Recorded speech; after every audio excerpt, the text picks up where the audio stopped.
Bentar, nih masuk nih. Tuh lihat. Oke, balik lagi di channel saya. Assalamualaikum warahmatullahi wabarakatuh.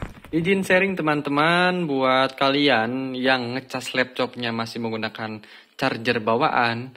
Ini saya mau kasih sharing ada solusi ya alternatif untuk ngecas laptop kalian ketika keadaan darurat. Jadi misalkan kalian lagi kerja atau bepergian kemana, terus kemudian charger kalian ketinggalan ya dan laptop kalian lowbat. Nah, saya mau ngasih tahu caranya gimana cara ngecas laptop kalian dalam keadaan darurat. Oke, langsung aja. Laptop yang bisa digunakan adalah tidak sembarang laptop ya. Dalam artian harus ada colokan khusus. Nah, sekarang mulai cek laptop kalian deh. Jadi kalau kita perhatikan ya, cek laptop kalian, di sini ada lubang charging.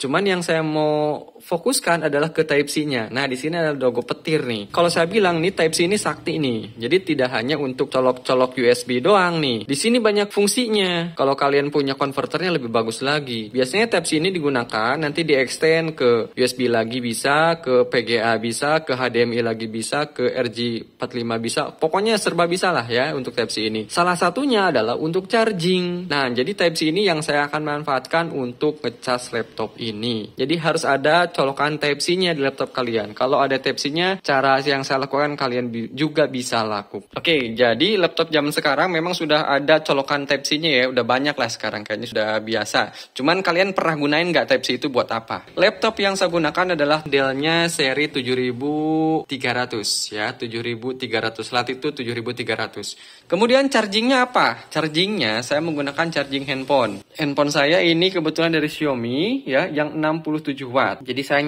sarankan untuk yang punya daya 67 watt ke atas ya, agar bisa optimal. Dan kabelnya harus ori juga agar maksimal. Nah, ini dia colokannya Type-C ya.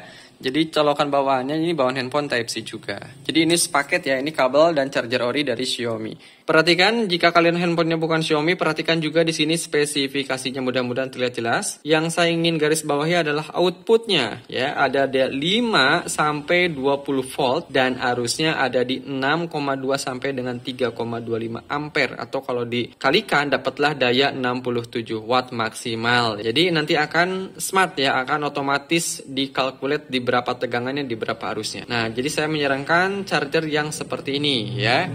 Mungkin dari handphone yang lain juga bisa ya. Pokoknya yang dayanya besar lah ya. 67 watt ke atas 100 watt mungkin bisa juga. Harusnya bisa. Oke, mungkin ada pertanyaan. Kak, kan laptop ini ngecasnya kan tegangannya gede. Nah, kalau kita lihat chargingnya. Ini charging bawaan Dell ya. Oke lah, gak apa-apa kita main data dulu ya. Biar aman gak gitu loh ya. Jadi yang dibutuhkan di laptop ini adalah 19,5 volt, arusnya di 3,34 ampere. Itu adalah maksimalnya ya di 3 ampere. 9,5 volt, ingat tegangannya di 19,5. Kalau dekat-dekat mungkin ke 20 volt lah ya. Nah, sedangkan di charging handphone saya itu ada tegangan sampai 20 volt. Nah, jadi masuk nih. Ya. Masuk nih 20 volt. Ada kan spesifikasinya di sini.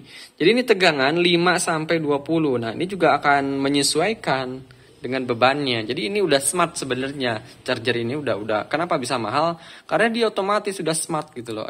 Di dalam juga ada otomatis, ada proteksinya juga. Oke lah, kita ambil gambaran cepatnya begini aja. Jadi charger ini bisa digunakan untuk ngecas laptop, tetapi balik lagi ini dalam keadaan darurat. Sebaik-baiknya ngecas laptop adalah dengan charger bawaannya. Oke, sekarang saya colokan dulu deh ya.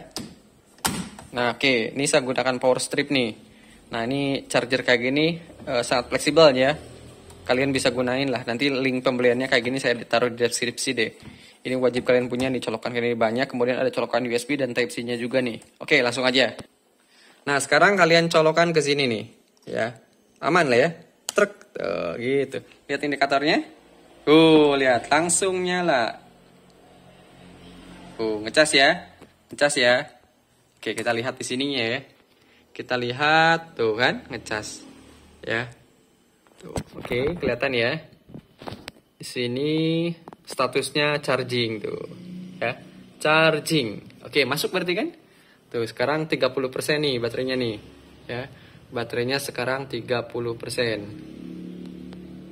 Oke, baterainya 30% ya.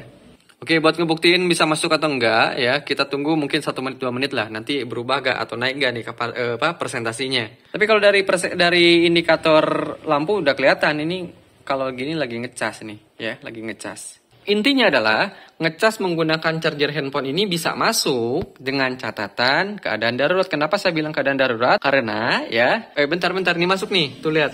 Kapasitasnya nambah nih udah 31% kan? Iya, benar, udah masuk. Nah, dengan catatan karena kapasitasnya lebih kecil dari bawaannya ya, sehingga kalau kalian main game pokoknya main aplikasi berat-berat otomatis memakan daya listrik yang besar juga. Sehingga, nah mungkin nanti tidak berimbang. Ketika menggunakan charger bawaannya mungkin akan ke backup dengan ngecas, tetapi kalau menggunakan charger HP ini harusnya lebih kecil dibandingkan charger bawaan sehingga kurang berimbang nanti ya. Nah, biasanya ke performa yang kurang maksimal gitu loh ya. Jadi balik lagi, saya bilang harus dalam keadaan darurat saja ketika charger gak dibawa ataupun kalian hanya membuka aplikasi-aplikasi ringan boleh menggunakan charger handphone untuk laptop ini. Oke guys, jadi itu adalah salah satu tip dari saya. Mudah-mudahan bermanfaat. Ini adalah cara ngecas laptop kalian menggunakan charger handphone. Oke, thank you. Mudah-mudahan bermanfaat. Jangan lupa di subscribe ya. Sekarang udah 33%, jadi masuk guys, masuk. Jangan lupa di subscribe. Assalamualaikum warahmatullahi wabarakatuh.